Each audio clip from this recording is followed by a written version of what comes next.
The morning sun cast long shadows across the mining platform as Captain Jake Morrison sipped his coffee and watched the workers prepare for another day of extraction.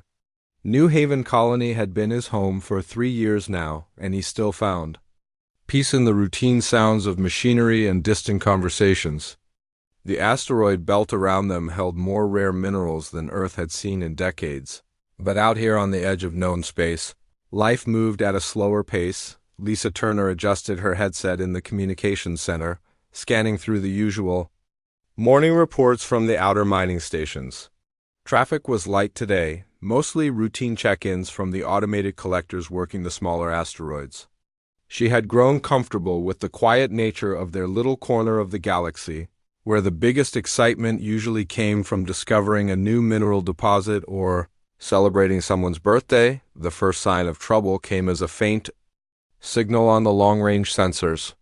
Lisa frowned at her screen, adjusting the controls to get a clearer reading. The signature was wrong somehow, too large and too organized to be traders or explorers. She called up the identification protocols. But the approaching vessels didn't match any known human ship designs. "Captain Morrison, you need to see this," she called across the communications bay. Her voice carried just enough concern to make Jake set down his coffee and walk over to her station. "What have you got, Lisa?" "Unknown contacts approaching from the Epsilon sector, multiple vessels moving in formation. They're not responding to standard identification requests." Jake studied the sensor display, his years of military experience immediately recognizing the tactical arrangement of the approaching ships. This wasn't a merchant convoy or exploration fleet. This was a military formation, and a large one. He counted at least 20 vessels, with more appearing on the edge of sensor range. "Send out a general greeting on all standard frequencies," he ordered. "Let them know they're approaching a peaceful mining operation and ask them to identify themselves." Lisa's fingers danced across her control board, broadcasting the message into space. They waited in silence for several minutes, watching the unknown fleet continue its approach. The ship showed no signs of slowing or changing course. Finally, her communication array crackled to life with an incoming transmission. The voice that emerged from the speakers was harsh and guttural, speaking in heavily accented Standard Galactic. "Attention, primitive human settlement. This is Admiral Kekstar of the Zephyrian Imperial Fleet. You are hereby ordered to surrender all resources and submit to Zephyrian rule. Any resistance will result in complete annihilation." Jake felt a familiar cold anger settling in his stomach. He had heard similar ultimatums before, during his years fighting in the border wars. The tone was always the same, arrogant, dismissive, treating humans like insects to be swept aside. He gestured for Lisa to open a return channel. "Admiral Kekstar, this is Captain Jake Morrison of New Haven Colony. We are a peaceful mining operation with no military value. We have families here, children, and elderly people. Attacking civilian targets is considered a war crime under galactic law." The response came quickly, filled with what sounded like laughter. "War crimes are defined by the victors, human. Your species is weak and scattered. We have conquered 12 worlds in the past year alone. You will surrender now, or you will die with your families." Jake closed his eyes for a moment, remembering the faces of the colonists he had sworn to protect. There were 2,847 people on New Haven, including 400 children. They had come here to build new lives, to mine the asteroids and create something peaceful in the darkness of space. They deserved better than to be threatened by another species drunk on its own power. "Lisa, open a channel to all human outposts and military installations within 3 sectors. Priority Alpha transmission." She worked quickly, her hands steady despite the tension in the room. "Channel open, Captain." Jake took a deep breath and began to speak, his voice calm but carrying the weight of absolute certainty. "This is Captain Jake Morrison of New Haven Colony. We are currently being threatened by a hostile alien fleet identifying themselves as the Zephyrian Empire. They have demanded our surrender and threatened to kill our civilians, including children." He paused, letting his words sink in across the communication network. I want every human commander listening to this message to understand something. Very clearly, we tried to warn them. We explained that attacking human civilians would be a grave mistake. We told them that humanity has survived countless wars and has a particular hatred for those who target the innocent. The communication array showed dozens of human outposts and military stations acknowledging the transmission. Jake could imagine the reaction his words were causing in command centers across human space. The peaceful decades had made many forget what humans were capable of when pushed too far. Admiral Kekstar, Jake continued, switching back to the alien frequency, I'm going to give you one final warning. Turn your fleet around and leave this system immediately. Do not make the mistake of thinking we are helpless because we choose to live in peace. Do not assume that our desire to avoid conflict means we are incapable of it. The alien's response was immediate and mocking. Your threats are meaningless, human. Our weapons are superior, our ships are faster, and our warriors are bred for conquest. We have destroyed entire civilizations. What can a handful of miners possibly do against the might of the Zephyrian Empire? Jake looked around the communication center, seeing the faces of his people staring back at him. They were scared, but they trusted him to keep them safe. He had spent his entire adult life learning how to fight, how to lead, and how to protect the innocent.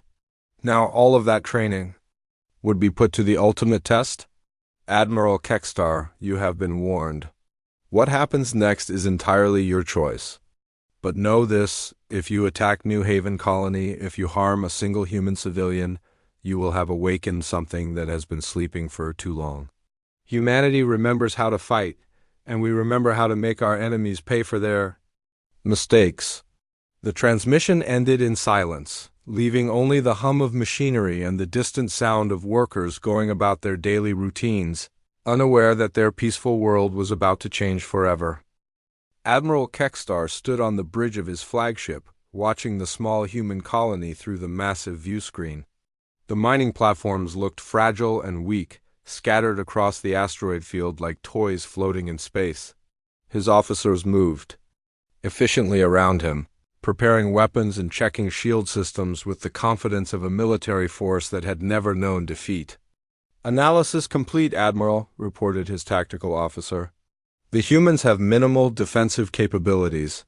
A few mining lasers that could be converted to weapons, basic shield generators around their main habitats, and no military vessels. In the system, Kekstar nodded with satisfaction.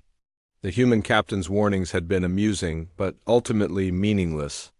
In his 10 years of conquest, he had heard similar threats from dozens of species. They all claimed to be fierce warriors when faced with the Zephyrian fleet, but they all died the same way when superior firepower was brought to bear. Commence the attack, he ordered. Target their power systems first, then their communication. Arrays, I want them to know they are dying but unable to call for help. The first energy beams lanced out from the Zephyrian warships, striking the outer mining platforms with devastating effect. The structures, built for industrial work rather than warfare, crumpled under the assault. Explosions bloomed silently.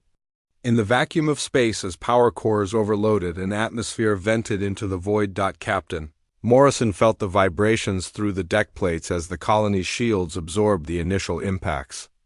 Emergency alarms began wailing throughout the habitat modules, and he could hear people running in the corridors outside the communication center.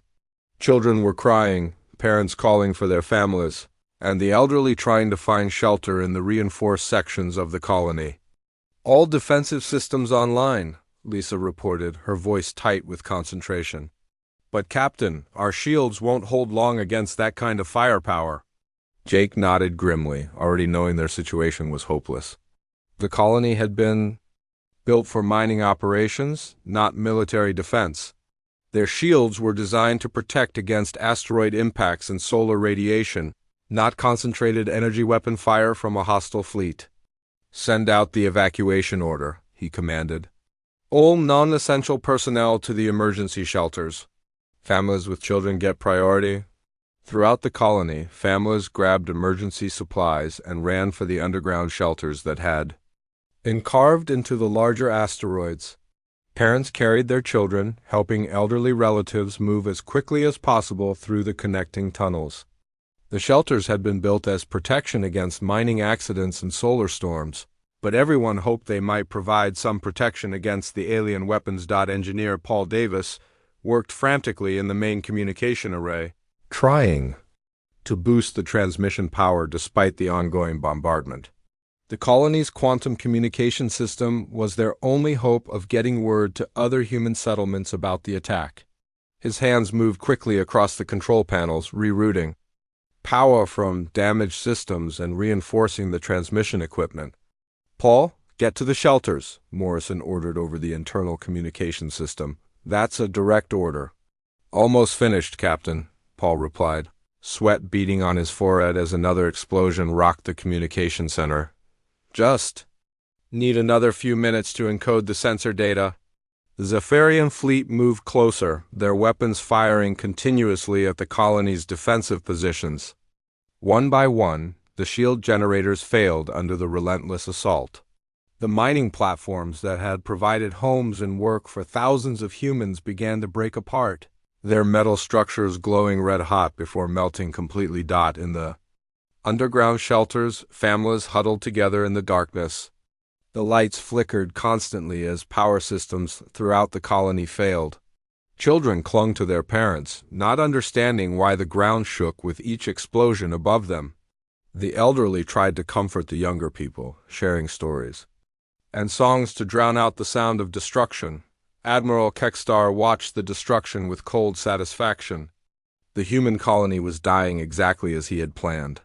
Their primitive shields had failed, their weapons were useless, and their people were trapped like insects in their underground holes. Soon the Zephyrian Empire would add another conquest to its growing list of victories. "Admiral, we're receiving a transmission from the colony," his communication officer reported. "Put it through," Kekstar ordered. Curious to hear the humans beg for mercy, Paul Davis appeared on the screen, his face streaked with dirt and blood from flying debris. Behind him, sparks flew from damaged equipment as the communication center continued to take hits from the alien weapons. "This is Engineer Paul Davis of New Haven Colony," he said, his voice steady despite the chaos around him. "We are transmitting detailed sensor data about your fleet composition, weapon signatures, and tactical patterns to all human military installations within range. Your attack on our civilian population has been recorded by our automated systems." Kekstar felt a moment of surprise. The human was not begging for his life or trying to negotiate. Instead, he was calmly reporting military intelligence even as his world burned around him. "You think your pathetic military can challenge the Zephyrian Empire?" Kekstar laughed. "We have conquered entire star systems. Your scattered colonies are no threat to us." Paul looked directly into the camera, his eyes filled with a quiet determination that made the alien admiral feel suddenly uncomfortable. "You were warned, Admiral. Captain Morrison told you what would happen if you attacked innocent people. Now every human commander in 3 sectors knows exactly what you've done here." The transmission cut off as the communication center took a direct hit from orbital bombardment. Paul Davis died at his post, but his final message had already been sent across human space through quantum communication networks. The detailed information about Zephyrian weapons, tactics, and fleet composition would prove invaluable in the war to come. The bombardment continued for another hour, systematically destroying every structure and habitat in the New Haven system. The underground shelters, built to withstand natural disasters, cracked and collapsed under the sustained assault. One by one, the life support systems failed, and the families hiding in the darkness suffocated in their refuges. When the attack finally ended, nothing remained of the human colony except glowing debris and rapidly cooling metal fragments. All 2,847 colonists were dead, including 400 children who had never known war or violence. The Zephyrian fleet hung in space above the destruction. Celebrating their easy victory, Admiral Kekstar ordered his forces to establish a temporary base in the system, planning to use the mineral-rich asteroids as a supply depot for future conquests. He had no way of knowing that Paul Davis had managed to transmit not only military intelligence, but also complete recordings of the massacre. The footage of children running for shelter and families dying in underground bunkers was already spreading throughout human space, carried by the same quantum networks that had delivered the tactical information. Within hours, the images of New Haven's destruction would reach Earth, Mars, and every human military installation in known space. The peaceful decades that had made humanity soft and complacent were about to end, replaced by something far more dangerous than the Zephyrian Empire had ever imagined possible. The emergency session of the Terran Council had been called at 3 a.m, Earth time. President Claire Hamilton sat at the head of the long table, her face pale as she watched the footage from New Haven Colony for the third time. Around her, the most powerful leaders in human space stared at their screens in stunned silence. The recordings were clear and brutal. Children running through corridors as explosions shook their world. Families huddled in underground shelters that became their tombs. The systematic destruction of every human structure in the system. Most disturbing of all was the cold laughter of Admiral Kekstar as he ordered the bombardment of civilian targets. "How many dead?" asked Defense Minister Robert Kane, his voice barely above a whisper. "All of them," replied Intelligence Director Nancy Brooks. 2,847 colonists, no survivors. The Zephyrian fleet made sure of that. The room fell silent again. Many of the council members had been preparing to vote on military budget cuts just days before. The galaxy had been peaceful for so long that maintaining large fleets seemed like a waste of resources. Now they were staring at the consequences of that peaceful thinking. President Hamilton stood slowly, her hands gripping the edge of the table. In her 60 years of life, she had never seen anything that made her feel such cold fury. The images of dead children would haunt her dreams for years to come. "Activate the human defense protocols," she said, her voice carrying across the chamber with absolute authority. "Full mobilization of all military assets. I want every warship, every fighter, every soldier ready for deployment within 48 hours. The defense protocols had not been used since the Centauri War 50 years ago. Most people had forgotten they even existed, buried in military archives and emergency procedures that nobody expected to need again. But the systems were still there, waiting for the day when humanity would need to remember how to fight." Admiral Rick Parker received the activation order while reviewing fleet positions in his office on Mars.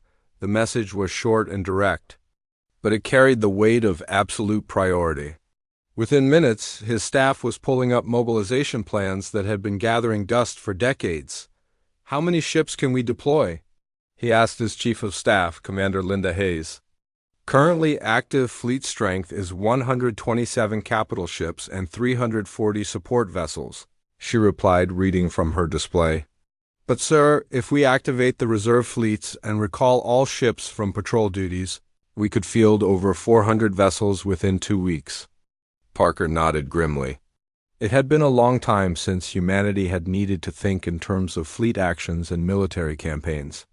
The peace had made them soft, but the infrastructure for war still existed. The question was whether they could remember how to use it effectively. Across human space, the mobilization began with quiet efficiency. On Luna, the massive shipyards that had built pleasure cruises and merchant vessels began retooling for military production. The assembly lines that had created civilian electronics started producing targeting systems and weapon components. Factory worlds that had focused on consumer goods shifted to ammunition and armor plating. Dr. Karen White stood in her laboratory on Europa, surrounded by weapon systems that had been theoretical for decades. As head of military research, she had continued developing new technologies even during the peaceful years, knowing that someday they might be needed. Now that day had come. "Release all experimental weapons for field testing," she ordered her research team. "I want antimatter torpedoes, enhanced shield generators, and improved targeting systems deployed to the fleet immediately." Her assistants moved quickly through the laboratory, activating systems that had been kept in storage for years. The new Weapons had been designed to fight enemies that humanity had never encountered, based on theories about alien technology and tactics. Now they would find out if those theories were correct. The news of New Haven's destruction spread through human colonies like wildfire. On mining worlds and agricultural planets and space stations and research outposts, people watched the footage with growing anger. These were not soldiers who had died in battle, but families who had been trying to build new lives in the darkness of space on the industrial world of Titan.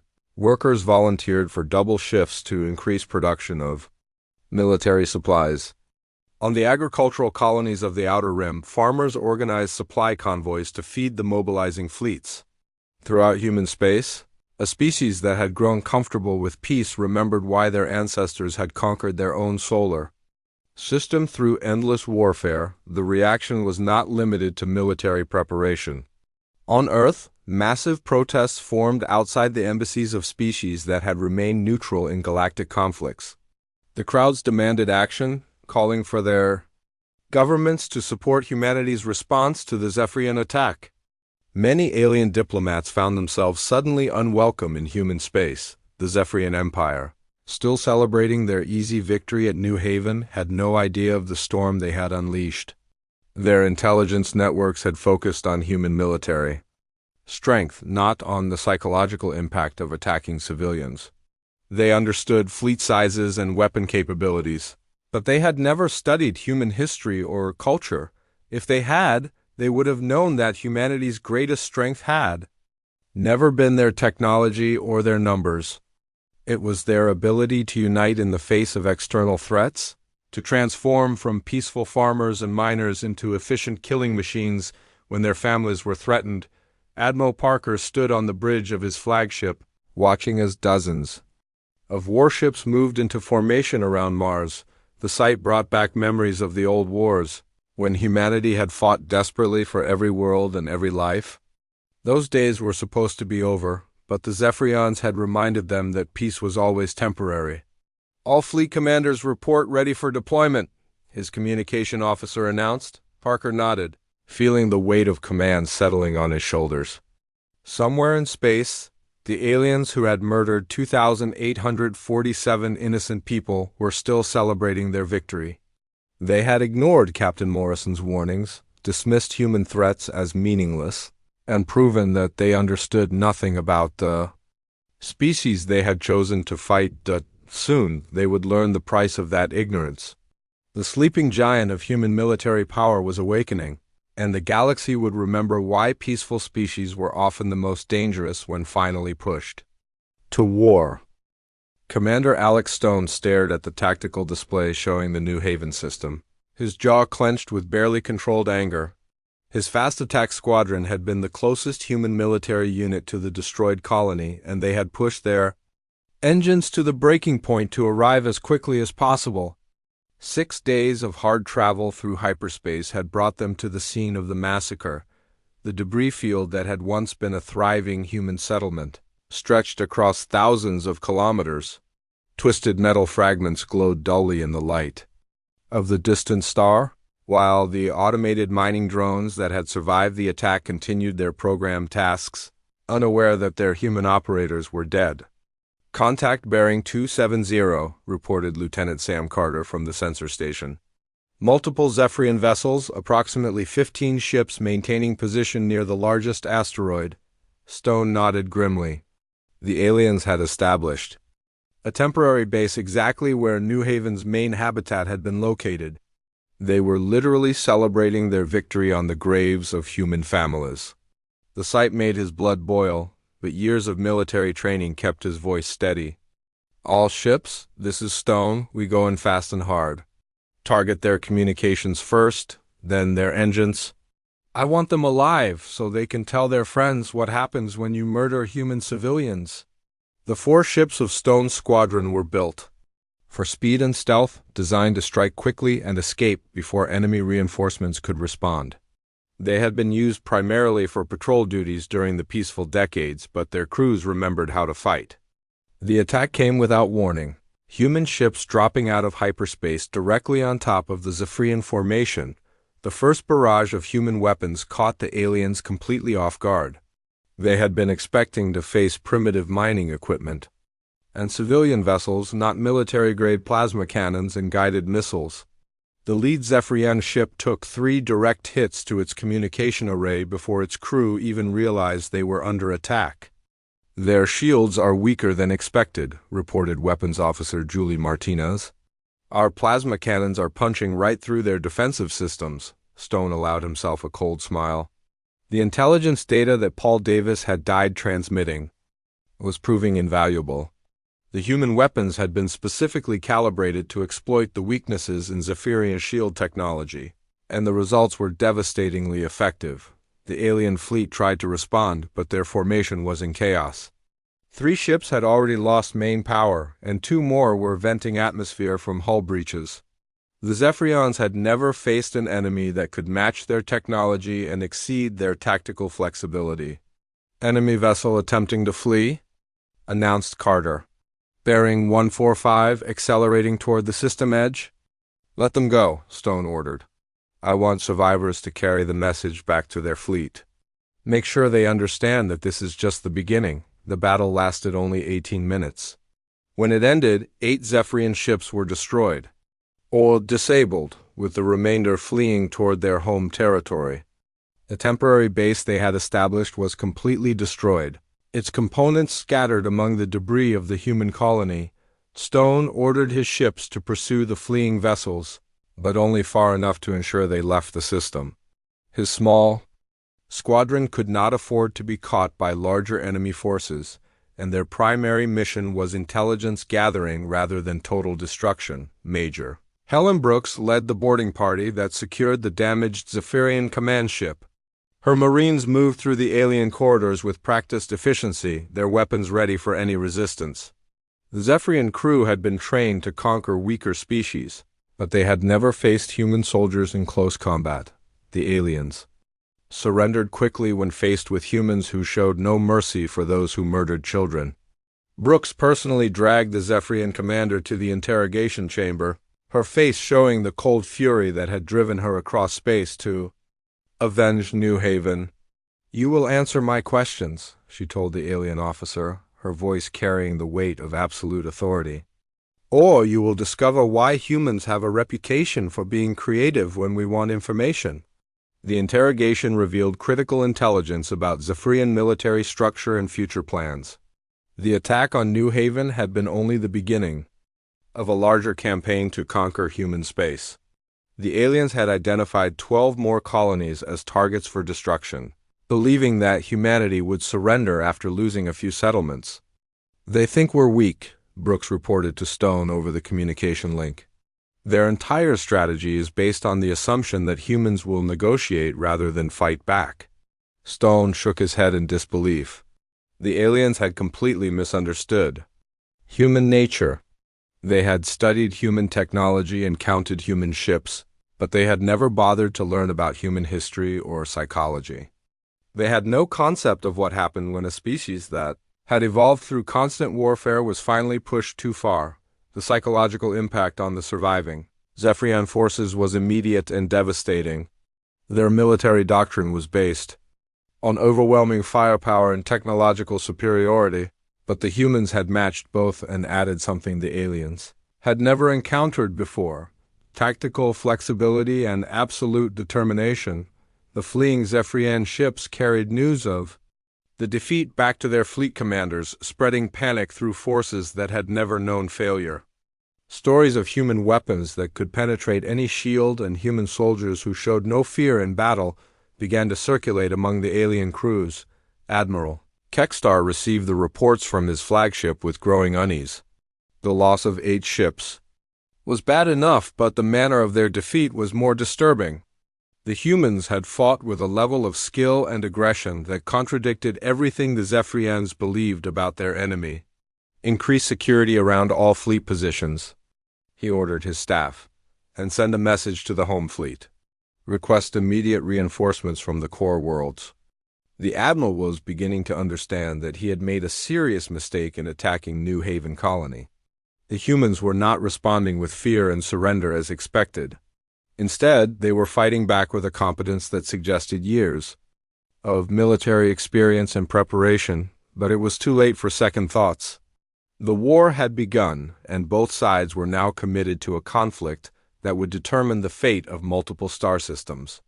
The Zephyrians had superior numbers and established military doctrine, but the humans had something more dangerous, the fury of a species that had been pushed beyond its breaking point. Stone's squadron regrouped at the edge of the New Haven system. Their mission complete. They had struck the first blow in humanity's response to the massacre, but everyone knew it was only the beginning. Soon Admiral Parker would arrive with the main fleet, and the real war would begin. The galaxy was about to discover why peaceful species were often the most dangerous when finally forced to fight. Admiral Rick Parker stood on the bridge of his flagship watching the massive human fleet assemble in the New Haven system. 127 capital ships hung in formation around him, their hulls gleaming with fresh armor plating and newly installed weapon systems. 300 support vessels moved between the larger ships like schools of deadly fish, their crews eager for revenge. The sight was both beautiful and terrifying. Humanity had not assembled a fleet this large since the Centauri War 50 years ago. Every ship carried the names of the dead from New Haven Colony painted on their hulls, a reminder of why they had come so far from home to fight an alien empire. "Admiral, we're receiving a priority transmission from Earth Command," announced Communications Officer Beth Wilson. "The Zephyrian main fleet has been detected moving toward human space. Intelligence estimates over 200 vessels, including their newest battleships." Parker nodded grimly. The aliens had taken his bait, calling for reinforcements from their homeworlds rather than retreating from human territory. It was exactly what he had hoped for, but the numbers were still daunting. The Zephyrians would have numerical superiority and the advantage of fighting in familiar space. "Signal all ships to prepare for extended combat operations," he ordered. "And send word to Dr. White on Europa. Tell her we need those experimental weapons deployed immediately." Captain Tony Clark adjusted his fighter's control systems as his squadron prepared to launch from the carrier ship Genesis. Around him, 200 other pilots were running through final equipment checks, their faces showing the same cold determination that had driven them across the galaxy. These were not the same humans who had lived in peace for decades. The massacre at New Haven had awakened something primal and dangerous in their species. "Remember, people," Clark said over the squadron communication channel, "these aliens think we're weak because we choose to live peacefully.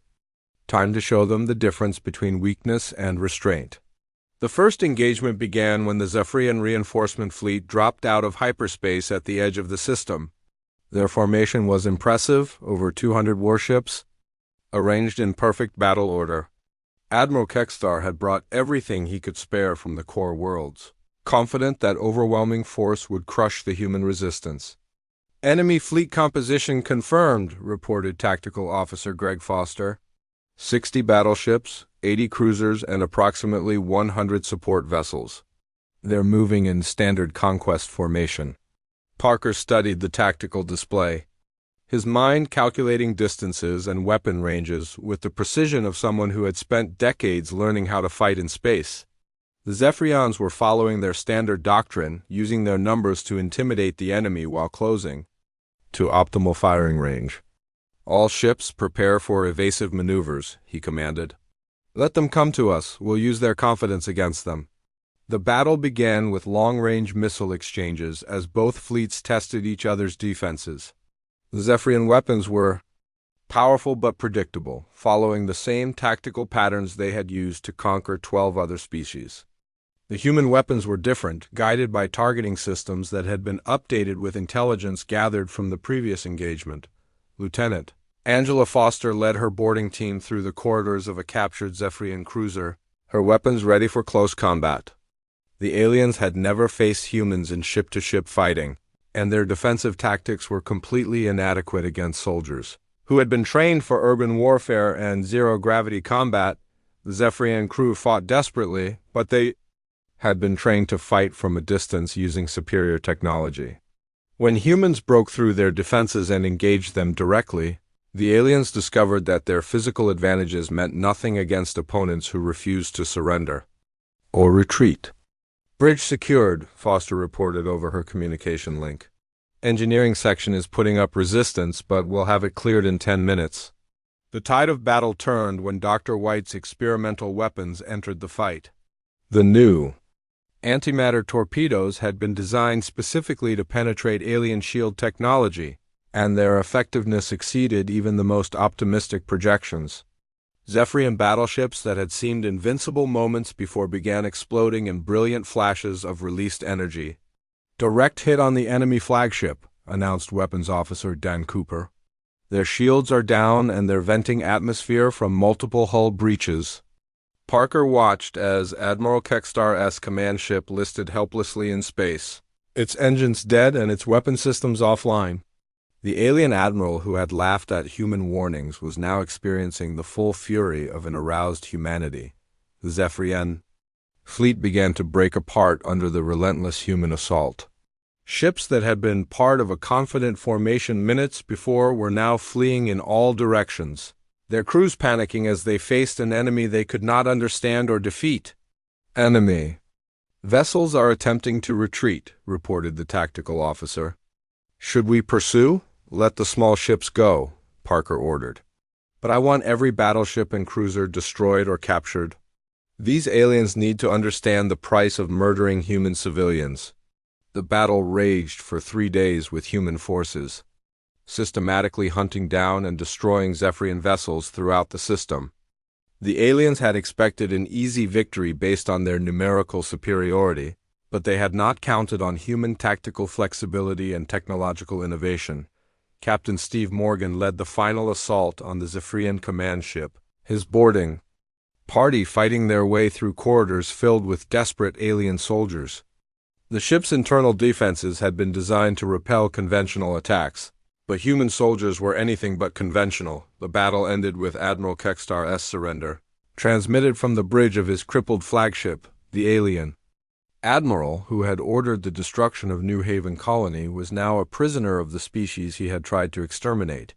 "This is Admiral Kekstar of the Zephyrian Imperial Fleet," came the broken voice over the communication system. "I formally surrender my remaining forces to the human fleet. We did not understand. We thought you were weak." Parker accepted the surrender with cold satisfaction. The Zephyrian main fleet had been destroyed, their military doctrine proven worthless against human determination and ingenuity. But the war was not over yet.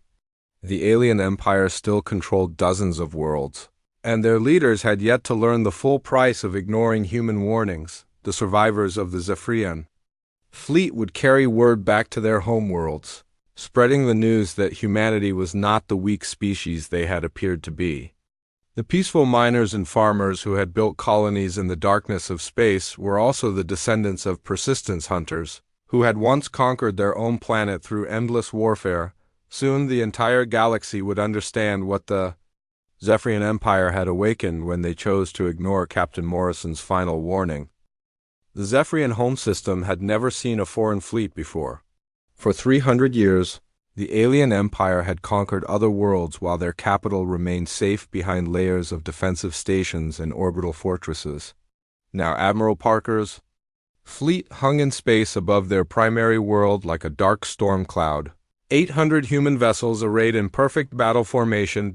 Emperor Vexthal stood in his throne room watching the tactical displays with growing terror. The reports from the frontier battles had seemed impossible at first. How could a species of miners and farmers destroy the greatest military force in Zephyrian history? But the evidence was undeniable.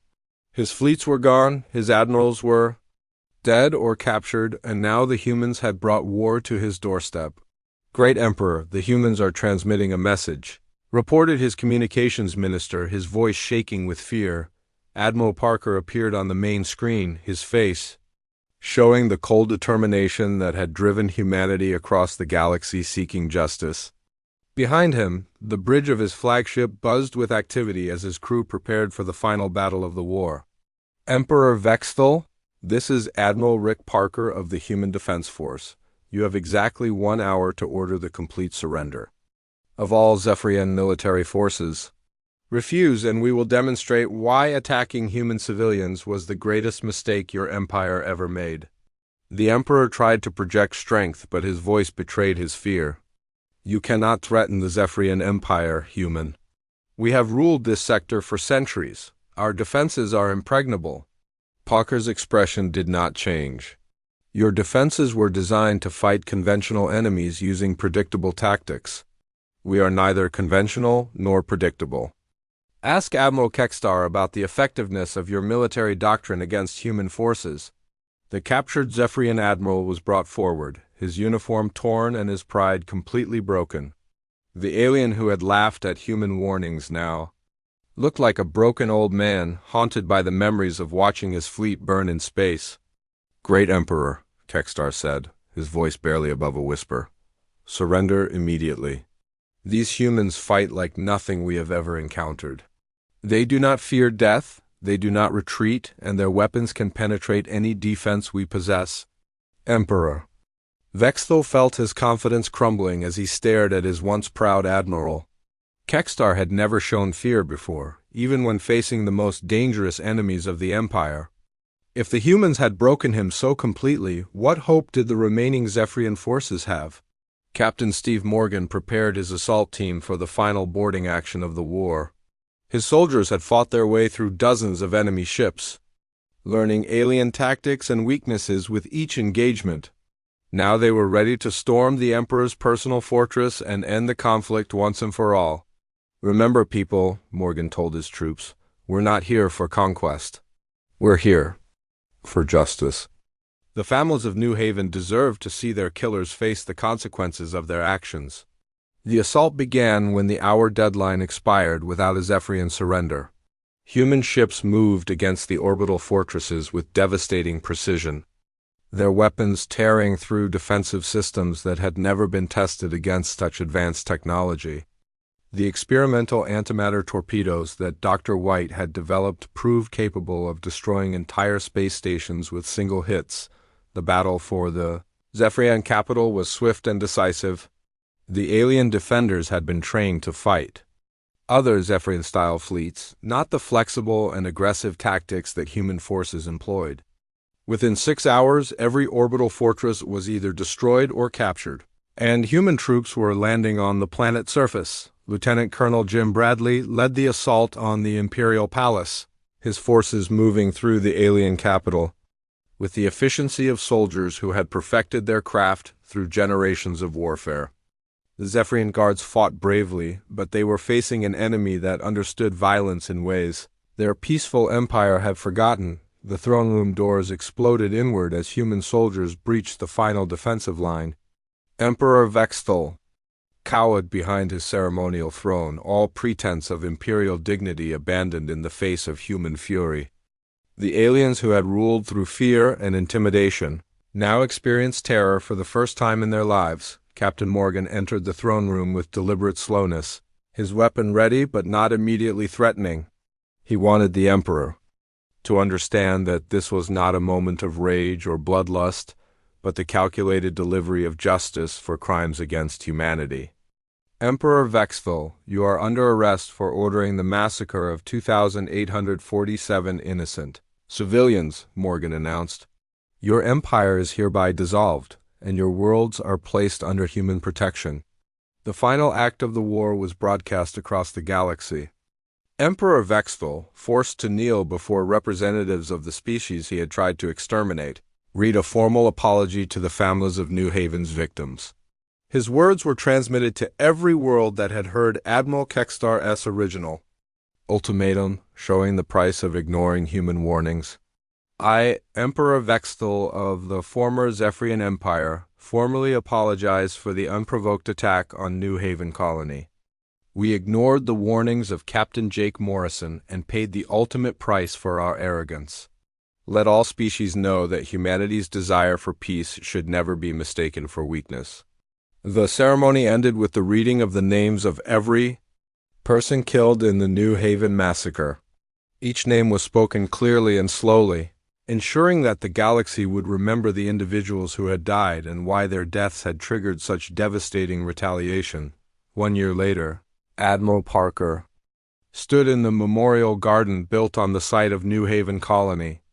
Representatives from dozens of species had come to pay their respects to the human dead, understanding that the peaceful miners and farmers buried here had changed the balance of power in the galaxy forever. The Zephyrian worlds were rebuilding. Under human guidance, their former military converted to construction and agricultural work. The species that had once conquered others through violence was learning to contribute to galactic civilization through peaceful cooperation. Captain Morrison's final warning played one last time as the memorial service concluded, his words carrying across space to remind every species in the galaxy of a simple truth: when humans issue a warning, it should be heeded. The peaceful nature of humanity was not weakness but restraint, and those who mistook one for the other would face the full fury of an aroused species that remembered how to fight. The galaxy had learned its lesson. Humanity's warnings would never be ignored again.